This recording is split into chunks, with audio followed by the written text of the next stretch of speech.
اب ایک time line ہے ان کی story. His story starts from a time line and the date is 18 June 2025. یہ وہ دن ہے جس دن فیلڈ مارشل صاحب کو مدعو کیا گیا تھا وائٹ ہاؤس میں لنچ پر. ملاقات تو چھوٹی تھی لیکن وہ 1.5-2 گھنٹے تک پہ محیط تھی, طویل ہو گئی ملاقات. سو وہاں سے یہ معاملہ ان کا لنجیان کی اسٹوری اسٹارٹ ہوتی ہے. 18 جون 2025 لنچ, 8 ستمبر 2025 فرنٹیئر ورکس آرگنائزیشن جو کہ پاک فوج کا ایک ذیلی ادارہ ہے اور USSM United States strategic minerals کے درمیان ایک $50 ملین کا MOU سائن ہوا ریگارڈنگ کرٹیکل منرلز, ریئر ارتھ منرلز, جو ہم کلیم کرتے ہیں کہ پاکستان کے پاس 60 ٹریلین تک کی ہیں. میں نے کچھ اس طرح کا فگر سنا ہے, بہرحال خیر معاہدہ تو 50 ملین کا. اینی ویز اگلی ڈیٹ ہے جناب 9 اکتوبر 2025. چائنا کی کامرس منسٹری اناؤنسمنٹس وہ جاری کرتے ہیں نا, یہ روٹین کی اناؤنسمنٹ نہیں تھی, اس کا ٹائٹل تھا اناؤنسمنٹ نمبر 26 فار ایئر 2025. یہ اناؤنسمنٹ کیا تھی؟ یہ اناؤنسمنٹ تھی کہ ایک لارج اسکیل ایکسپورٹ پہ بین لگا رہا ہے چائنا پوری دنیا کے لیے کرٹیکل یا ریئر ارتھ منرلز اور مٹیریلز کے حوالے سے, جس کے بعد میں یہ کہا گیا, جس پہ وضاحت یہ دی گئی کہ ہم کوئی ڈسرپٹ نہیں کر رہے سپلائی چین کو اس حوالے سے, کیونکہ اٹس ویری امپورٹنٹ. 75 to 80% دنیا کا ریئر ارتھ منرلز جو ہیں وہ چائنا کنٹرول کرتا ہے. چائنا کے پاس لیوریج اس وقت امریکہ کے خلاف, امریکہ کے ٹیرفس کے خلاف یہ ریئر ارتھ منرلز ہی ہیں. اور ان ریئر ارتھ منرلز پر پھر جب چائنا پر 100% ٹیرف سلیپ ہوا تو چائنا نے جواباً بین لگا دیا کہ ہم بھی پھر ریئر ارتھ منرلز جو پوری دنیا کو سپلائی کرتے ہیں, جو کہ الیکٹرک بسز میں یوز ہوتے ہیں, جو بیٹریز میں یوز ہوتے ہیں, جو یو نیم اٹ, آج کل جتنی بھی ماڈرن ٹیکنالوجی, ایون F-35 کے اندر وہ یوز ہوتے ہیں 4 ٹنز تک. یہ ویسے میرے ذہن کے اندر ایک بات آ گئی. اینی ویز سو انہوں نے یہ 9 اکتوبر 2025 کو اعلان نمبر 26 برائے سال 2025 جاری کیا. پھر آ جاتے ہیں 13 اکتوبر 2025. 13 اکتوبر 2025 کو آتے ہیں یہ لنجیان صاحب جو کہ فارن آفس کے اسپوکس پرسن ہیں. انہوں نے جب ان سے سوال ہوا ایک پریس کانفرنس کے دوران کہ پاکستان اور امریکہ کے درمیان قربتیں بہت بڑھ رہی ہیں, اس پہ آپ کیا فرمائیں گے, تو جیسے کوئی رقیب بات کرتا ہے, جو فیض احمد فیض کی مجھے وہ یاد آ گئی کہ ہم نے اس عشق میں کیا کھویا ہے کیا سیکھا ہے, جز تیرے اور کو سمجھاؤں تو سمجھا نہ سکوں. مجھے ایسے محسوس ہوا کہ یہ لنجیان صاحب بھی پاکستان کو یہ کہہ رہے ہیں کہ جز تیرے اور کو سمجھاؤں تو سمجھا نہ سکوں, کیونکہ وہ دیکھ رہے ہیں نا کہ محبوب تو کہیں اور پہ کہیں اور بغل گیر ہے, پینگیں تو کوئی اور چڑھ رہی ہیں, ہمارے ساتھ معاملہ تھا تو ڈیلز تو امریکہ کے ساتھ ہو رہی ہیں, تو سمجھا کیا رہے ہیں وہ, سمجھا وہ یہ رہے ہیں سب. یہ اس فیض احمد فیض کی غزل کے تھرو جو میں آپ کو بتانا چاہ رہا تھا کہ پریس کانفرنس میں انہوں نے کہا کہ ہمیں پاکستان نے یقین دہانی کرائی ہے, Pakistan is given us assurance کہ جہاں چائنا کا انٹرسٹ ہے اس کو کوئی ذکر نہیں پہنچے گی, جہاں پہ چائنا کے اسٹریٹجک میٹرز ہیں اس میں کوئی اور ملک نہیں آئے گا. پاکستان امریکہ کے ساتھ رکھے معاملات, جو بھی ہے معاملہ سب ٹھیک ہے, لیکن ہمارے معاملات کو کسی قسم کا کوئی ڈینٹ نہیں آئے گا, یہ ہمیں ایشورنس ہے. بات یہاں پہ رکتی نہیں ہے نا, یہ تو انہوں نے کہہ دیا. ہم نے کہا جی بالکل ٹھیک ہے, وہ میں آپ کو بتاتا ہوں ہم نے کب کہا کہ بالکل ٹھیک ہے. بات ویسے یہ کیا کہ وہ کہتے ہی ہوں گے نا کہ جنگ ہمارے ہتھیاروں سے آپ نے جیتی. گوکے پاکستان کی جو فورسز ہیں انتہائی پروفیشنل, ان کا بہت بڑا رول ہے, لیکن Chinese satellites, Chinese planes, Chinese missiles اور سب کچھ اسی کی وجہ سے, اسی کے چند دن کے بعد پھر لنچ پر انوائٹ کیے گئے نا ہمارے یہاں سے فیلڈ مارشل صاحب. So coming to field marshal صاحب, 3 روز پہلے وہ GHQ میں نیشنل سیکیورٹی کانفرنس کے شرکاء سے بات چیت کر رہے تھے, تو وہاں پہ انہوں نے دونوں چیزوں کے اوپر بات کی, منرلز معاہدے کے اوپر بھی اور افغانستان کے اوپر بھی, کیونکہ ان سے سوال ہوا اس بارے میں. اب یہ دونوں وہ چیزیں ہیں جس میں چائنا کا انٹرسٹ ہے, اور یہ دونوں وہ چیزیں ہیں جس میں امریکہ کا بھی انٹرسٹ ہے. اس سے پہلے میں آپ کو پال کپور کا بتا چکا ہوں, اس سے پہلے میں سرجیو گور کا بتا چکا ہوں. وہ افغانستان بنیادی طور پہ, یہ آپ بھول جائیے بیچ میں سے کہ پاکستان بڑی اہمیت کا حامل ملک ہے, اس وجہ سے پال کپور زیادہ مسئلہ وہاں پہ افغانستان ہے.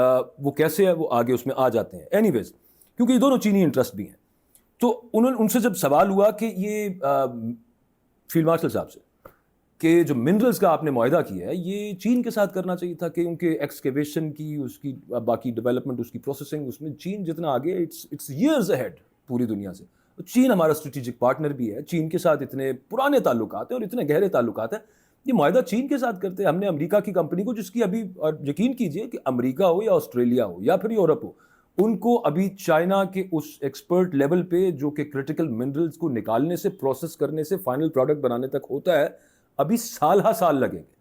سو یہ تو بڑی دور کی بات ہے کہ مطلب وہ نکال کے لے جائیں را پروڈکٹ, اس کے کیا نقصانات اور مضمرات ہیں وہ پھر کسی دن بات کریں گے. لیکن جب ان سے یہ سوال ہوا تو انہوں نے فرمایا, فیلڈ مارشل صاحب نے فرمایا کہ امریکہ سے ہمارے تعلقات میں چین کو کوئی مسئلہ نہیں ہے, بلکہ چائنا تو چاہتا ہے کہ ہمارے امریکہ کے ساتھ معاملہ ٹھیک ہو, لیکن at the very same time China کا جو ڈپلومیٹک سٹائل ہے ان کا, کبھی بھی کھل کے نہیں بولتے. There are always signals.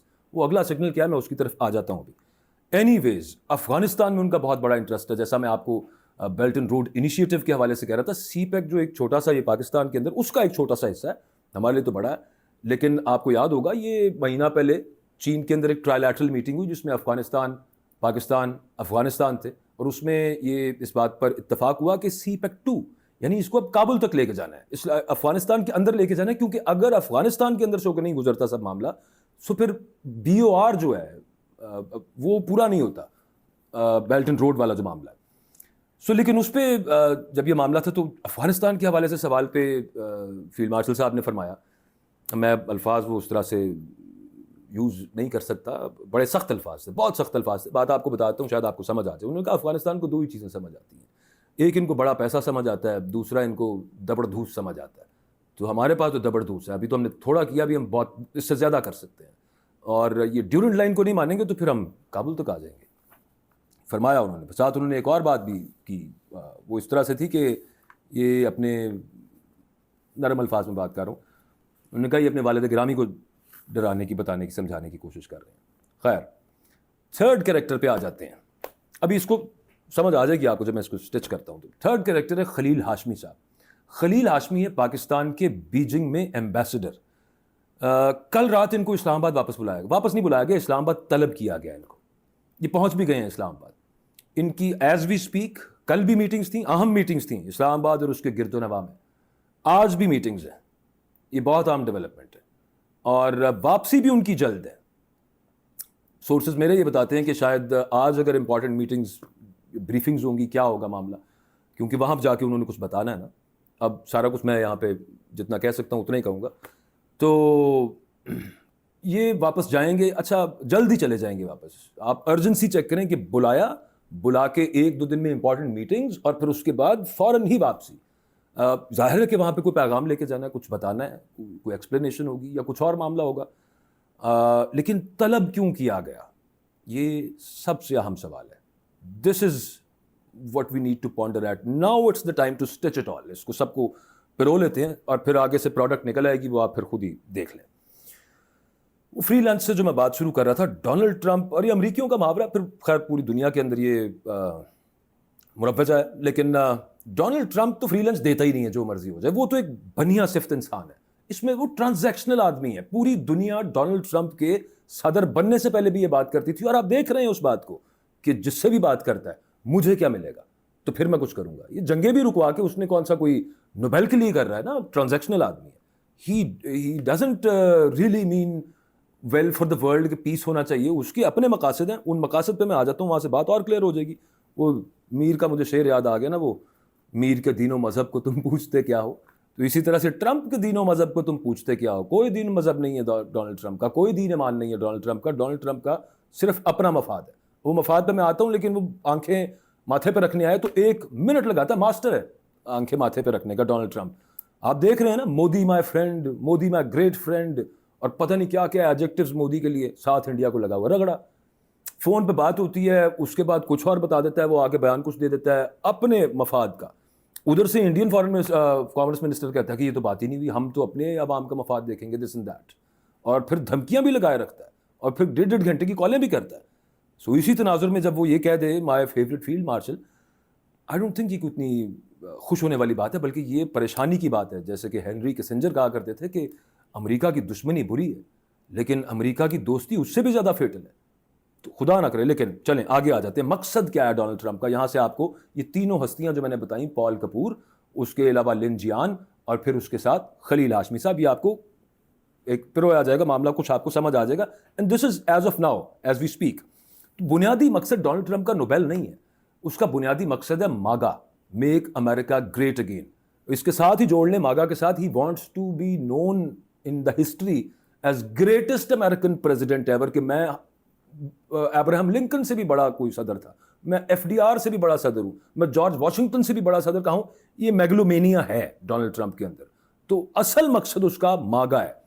اور وہ جو نوبیل ہے نا, وہ بس ایسے راہ جاتی ہے. وہ جیسے کوئی بدماش سڑک پہ چلتا جا رہا ہو تو جاتے جاتے ریڈی سے کوئی فروٹ نہیں اٹھا کے, وہ بیچارہ ریڈی والا کہہ بھی کچھ نہیں سکتا, فروٹ اٹھا کے کھانا شروع کر دیتا ہے اور اپنے کام نکل جاتا ہے. وہ نوبیل اس طرح سے ہے ڈونلڈ ٹرمپ کے لیے. اصل مقصد اس کا ماگا ہے.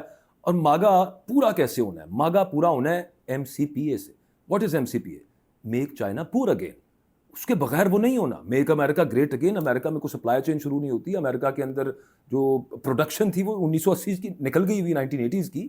اس کے علاوہ امریکہ پر جو قرض ہے وہ سوچ سے بالا تر ہے. اور ابھی وہ اپنے فیڈرل ریزرو کے اور اپنے سی پی آئی انڈیکس بتا نہیں رہے پچھلے 2-3 ہفتوں سے کہ وہ نمبرز کیا آ رہے ہیں وہاں پہ, جس سے خدشہ ہے کہ انفلیشن بڑھ گئی ہوئی ہے دنیا کے اندر. مارکیٹس کلیپس ہوئی ہیں.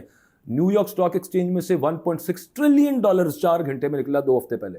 کرپٹو مارکیٹ ڈونلڈ ٹرمپ کی وجہ سے پوری کریش ہوئی. That's separate subject all together. Coming back, تو وہ امریکہ کو گریٹ بنانا ہے اس نے چائنا کو کاؤنٹر کر کے. چائنا پر پہلے ہی ٹیرف لگ گئے ہیں. چائنا کے ساتھ ایک ٹریڈ وار میں تو اس وقت وہ ہے. کل رات کو کیا کیا ڈونلڈ ٹرمپ صاحب نے, جب نیٹو کے سیکرٹری جنرل کے ساتھ بیٹھ کے وہ بات چیت کرتے, انہوں نے اچانک ہی ان کے ذہن میں خیال آیا کہ بس بڑا ہو گیا, میں نے یوکرین اس پہ رشیا پہ پابندیاں لگانی ہیں. رشیا کی 2 بڑی آئل کمپنیز پہ کل بڑی سخت پابندیاں لگ گئی ہیں, جو کہ 50-60% تک رشیا کا جو آئل ہے وہ اس کو پروسیس اور ایکسپورٹ کرتی ہیں. اس کا مطلب کیا ہوگا؟ اس کا مطلب یہ ہے کہ وہ روس کو گھٹنوں پہ لے کے آنا چاہتا ہے. اچھا, ولاڈیمیر پوٹن وہاں سے جنگ اگر بند کر دیتا ہے, سیز فائر کر دیتا ہے ٹرمپ کے کہنے پہ, تو ایک سگنل یہ جاتا ہے کہ یہ ویک ہے. ایک سگنل کے علاوہ دوسرے اس کے اپنے ذاتی انٹرسٹ بہت ہیں جنگ کے اندر, کچھ خوف بھی ہیں. پھر again that is an altogether different subject, اس پہ پھر کسی دن بات کریں گے. لیکن یہاں پہ رشیا کو گھٹنوں پہ لانے کے بعد آپ کا کیا خیال ہے اگلا ٹارگیٹ کس کو رکھے گا؟ وہ چائنا کو. یہ شروع سے کلیئر ہے کہ وہ جو کہتے ہیں نا سجنا محفل اسی تیرے لیے سجائی ہے, وہ ڈونلڈ ٹرمپ کا اس چیز میں ہی ہیز دیٹ کلیئرٹی. سو یہ اب تک کی صورتحال ہے. ہاں, اور مسئلہ اس کے اندر یہ ہے, میں پھر وہ اتنی بات کہ خود ہی ذرا سمجھ جائیں کہ معاملات کیا بن سکتے ہیں اس میں. تو یہ اب تک کی صورتحال جو ایک ہاتھیوں کی لڑائی ہے. خدا نخواستہ کہیں ایسا نہ ہو کہ ہمارے یہاں پہ جو سیاسی عدم استحکام ہے اس کو کوئی اور ایکسپلوئٹ کر لے, خاص طور پہ امریکہ. If you know what I mean to say. So اس کے بہت سارے چانسز ہیں, اور ہم ہر کام امریکہ کا کرے جا رہے ہیں جو وہ کہہ رہا ہے. اس کے بھی اپنے مضمرات, اس کے اپنے نقصانات ہو سکتے ہیں. اس طرح کی جو لڑائی ہوتی ہے نا, اس میں ایک ہوتی دوسری وار. یہ جو وار چل رہی ہے اور ہاتھیوں کے درمیان چل رہی ہے, ادھر ایک گریٹ پاور ادھر ایک گریٹ پاور, درمیان میں پاکستان, اس میں عوام کا بنیان مرصوص ہونا ضروری ہے. اس لڑائی کے اندر بہت ضروری ہے. وہ پہلے ہو گیا بنیان مرصوص, ہمارا بڑا زبردست ہوا. اس لڑائی میں عوام کو بنیان مرصوص کریں. یہ نہیں کہ ایک فیکشن ادھر مورچہ ڈال کے بیٹھا ہوا ہے, ایک ادھر ڈال کے بیٹھا ہوا ہے. اور کیا میں اس سے آگے بات کروں. خیر, وہ مجھے جاتے جاتے صرف اتنا ہے کہ وہ اسٹینلے والپٹ ہیں, آپ نے شاید ان کا نام سنا ہو, ایک بڑے مشہور ہسٹورین ہیں. قائد اعظم کی بایوگرافی بھی انہوں نے لکھی ہوئی ہے. اور وہ ایک کتاب میں شیم فل فلائٹ ان کی ایک بڑی اچھی کتاب ہے, انڈیپینڈنس کے اوپر ہے, پارٹیشن کے اوپر ہے. تو اس میں وہ لکھتے ہیں کہ جب ایسٹ انڈیا کمپنی کے خلاف تحریک چل رہی تھی, یہاں پہ آزادی کی تحریک چل رہی تھی, اس وقت ورلڈ وار 2 بھی آ گئی. تو اس میں ایک فقرہ وہ استعمال کرتے ہیں کہ وار ایکسیلریٹس چینج, جنگ تغیر کو تیز کر دیتی ہے, حالات و واقعات کو. میرا خیال ہے میرا اتنا ہی کہنا کافی ہے اس سب صورتحال کے حوالے سے. اس سے زیادہ آپ میرا خیال سمجھ بھی گئے ہوں گے کہ میں کہنا کیا چاہ رہا ہوں. And let me reassure, this is a trade war جس کے اندر چائنا اور انڈیا, اور یہ ٹریڈ وار جو ہے یہ اس سیکنڈ ورلڈ وار سے کسی طور پہ بھی کم نہیں ہے. سو وار ایکسیلریٹس چینج. اینڈ آخری بات صرف اتنی کہ جب آپ کو یاد ہے کہ محسن نقوی گئے تھے امریکہ اور وہاں سے وہ واپس آئے, تو ان سے سوال ہوا کہ عمران خان کے بارے میں وہاں پہ بات ہوئی, تو انہوں نے یوں کر کے ٹھینگا دکھایا. انہوں نے کہا ٹھینگا, وہ ورڈ بھی ایک یوز کیا تھا. آئی ونڈر کہ اب محسن نقوی صاحب دوبارہ جائیں وہاں پہ اور واپس آئیں تو کیا وہ سیم ہی جواب دیں گے. شکریہ.